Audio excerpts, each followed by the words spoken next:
Hi everybody out there, please be welcome to this new opportunity to share our product. On this, I want to extend greetings to our partner, Dagon Hector, Laura Carolina, Diana Andrea, and also Yemi Paola. Of course, to our tutor, Yanira, for giving us the opportunity to practice and to train our skills.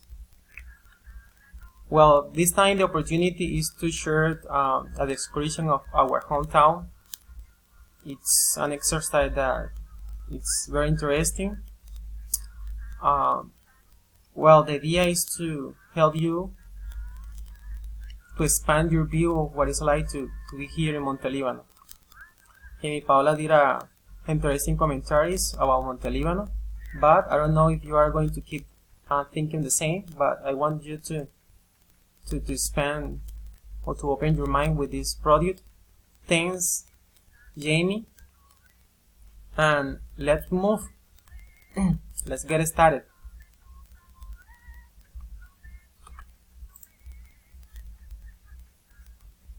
Okay, it's getting slow. Okay. Well, on these pictures, I want to give you an idea to what's the position or the location of Montelibano in the country and in the region and the department. Geographically speaking, it is located in the Caribbean region, in the Northeast territories, and Montelibano it's at southeast of the department of Córdoba, and its boundaries are at the northeast with Ayapel, also with at the north with Planeta Rica, also Buenavista, at the east with Puerto Libertador, and at the south with La Apartada, and also with the department of Antioquia, Caucasia. According to the DANE, the population it's about 85,000 people, and it is rising, so this means that the demands of resources is high. Let's continue. Well, in terms of the community, I want to show, well, you wonder what's the relation of those three pictures. Well, I think, according to my perception, that each community have to possess a cemetery, a way to make a living, to success, and a justice system. And this, I think, is kind of support communities. People here is a very conservative community. They celebrate some kind. They make rituals when somebody dies. They celebrate when someone when there is a birth, and they send their children to schools. They search to prepare to get formation, to get an education, and to get jobs. That's the way community survives. It's kind of hard because these territories is supports an stigma of violence, because the territory has or possess a strategic position which drug dealers fight. So in that fight, many innocent people die because these people doesn't have how to research or to investigate if the person they threaten is innocent or not. So that's a constant risk, and these people have to try to. The people from this community have to try to survive under these problems. Well, in terms of the development, once again you wonder what these two pictures have relation to with the development. Well, infrastructure is one of the leading ways that local government have to foster the economy. This way, many families brought incomes to their families, and this way they can afford basic needs.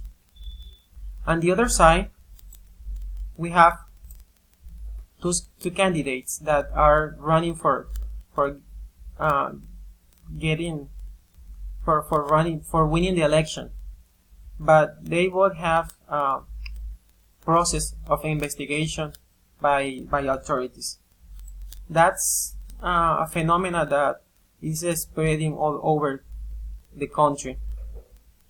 So most of the projects that benefits the community depends on whether one or the other win as candidates the election.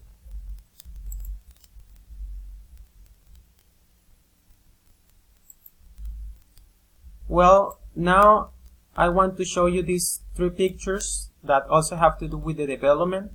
One is the Sky Open Mine Cerro Matoso, which provide an interesting quality of life for people from the region. And the other is Geselka, a new infrastructure. It's relatively new. And the way people get rid of the plastic money, the Banco de Bogotá. But there are also other leading financial institutions like BBVA and Bancolombia, and there also appear there other two financial institutions. Cerro Matoso, well, cause pollution to the air, is damage it's a threat to the human health in the communities, but it's hard to fight against one multinational. As you know, Cerro Matoso belongs to BH Billiton, which is a multinational from UK and South Africa.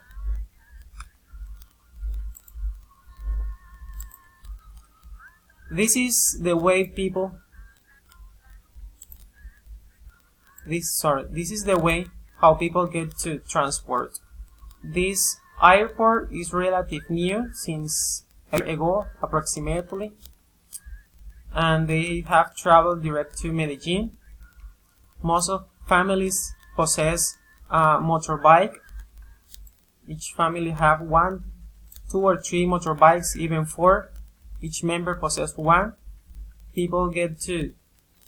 Most of people do not have license, or they didn't do the course to ride a bike, but they just have one and do it. Authorities have to do some more in terms of control. Alianza T is a private company that transport the employees to Cerro Matoso and Geselka, another small business. And this is the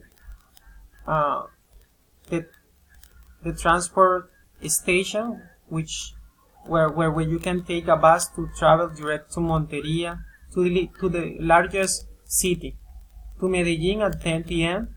every day, to Monteria at 10 a.m.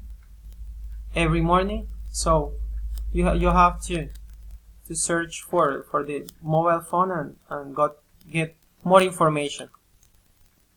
Well, these territories, their vocation is, in essential, is agriculture. Most families have cattle. They commerce these animals to process meat, milk, and other products. The river, St. George River, also provides support for many families, and you can taste each one of these plates, mote and boca chico en viuda.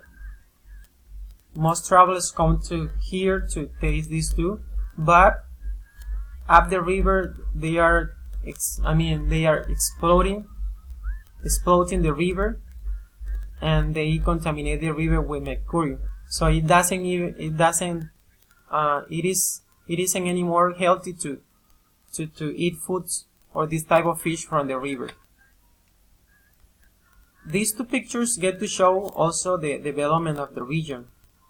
Once the exploitation of the mineral nickel, these big cars travel direct to Cartagena port, and this product is taken to other countries like China and Europe, even United States.